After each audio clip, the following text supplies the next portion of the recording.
The reason I do what I do is because I love connecting with people and I love bringing people from different walks of life together, and I think often you find that people have way more in common than they realize. So when we can sort of break down those barriers, that's where the magic happens. Thinking about my career path, I wouldn't say it was something I planned. Basically what happened was it was something I always wanted to do and always hoped would happen, and I was very lucky to get work experience at an early age, which just sort of led me on the right path. But I wouldn't say it was something I planned. It was something I dreamed of, and luckily it came true. I think the hurdles I've had in my career is really being able to straddle both sides in terms of the entertainment side of things and the more serious political side of things. In the US, it's very sort of natural to have presenters that sort of do it all. In the UK, we're much more comfortable sort of pigeonholing. So having that balance has probably been one of the hardest things. Also, I think the thing that's made me so passionate about being a campaigner for diversity is the obstacles I've faced in my own career because of discrimination. So I think those are the things that sort of motivate me in terms of making sure that, you know, nobody's boxed. Why should we be? And I believe that when you have equal opportunity coupled with self-belief, indeed, anything is possible. And as organizations, as leaders, you have to be asking yourselves, are you creating the kind of culture that is fostering equal opportunity for your staff and also self-belief so that they can fulfill their potential?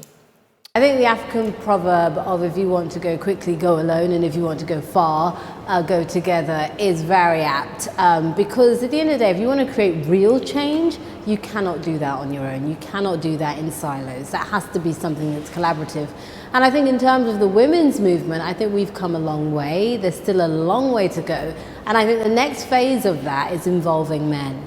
Often, you know, this conversation is being had by women to other women. It's now about really championing the male allies and making sure that they realize this isn't a zero-sum game, so that they realize that female success ultimately means increased male success. It's better for us all. So I'll close with one of my favorite quotes, and this is a quote by Thomas Berry. And he says, "Diversity is the magic. It is the first manifestation, the first beginning of the differentiation of a thing and of simple identity. The greater the diversity, the greater the perfection." And I believe this is what we should all be striving for. I think if I could make one significant change in my workplace or industry, would be to make it more inclusive. I think there are so many people who are being excluded for all sorts of reasons, so many people who have something phenomenal to offer that we are missing out on as an industry. And in fact, it's not just my industry. I think it's business in general. So I think inclusion has to be something that we're all fighting for and striving towards. I think the one key message I would want the audience to take away from my speech would be to celebrate difference. There's nothing wrong with difference. Of course, we have lots in common, way more in common than we realize, but also difference is a good thing. You know, that diversity of thought, that diversity of opinion, that diversity of lived experience actually creates a much more interesting whole. What's next for me? Well, my book has just come out in America, so I've been spending a lot of time there, which is very exciting. So looking forward to doing more of this kind of stuff in the US, so yeah.